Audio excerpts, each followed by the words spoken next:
What in the world is up mga kalamon? So let me take you back to La Union, and this was a sunny day. Even the dog was chilling. Ako ay umalis ng aking accommodation but not without trying the coffee dito sa kanila. So I am excited to start the day, and we actually have a jam-packed one. So kailangan natin ng strong coffee for this. Kumuha ko ng iced americano, nagpa-add na ako ng syrup with one sip. That's what's up. Maraming salamat. Location 180. Right. Sumakay ako ng tricycle, and it's a great way to see the city talaga eh. It gives you a different POV. Pag dumadaan ka dito sa may mga bridges, and sakto, napadaan na tayo ng SM La Union. Pumunta ako ng Zarks for the Jawbreaker Challenge. Yes, sir. So, the full video for this will drop soon, and so far it was pretty good.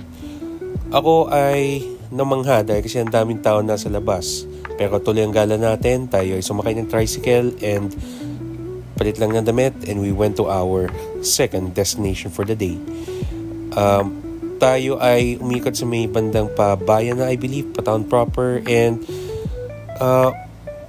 kung maliwa, tayo ay tumaas papunta sa Macho Temple. Yes. So this temple is dedicated to the deity Macho, which is the deity of the sea. Napakaganda ng view mo na dito. Yes, sir. So, it is well maintained by the volunteers. So, I am just amazed lang talaga dito sa Ark. It also gives you a great view of the sea. Sobrang ganda. Yes, sir. That was good. It was worth battling the rain eh. Dahil kasi umuulan din kahit na maaraw. Ako ay sumakay ng tricycle papunta sa jeep terminal, at nung naipit sa traffic, I went on foot dito sa San Juan, sa La Union.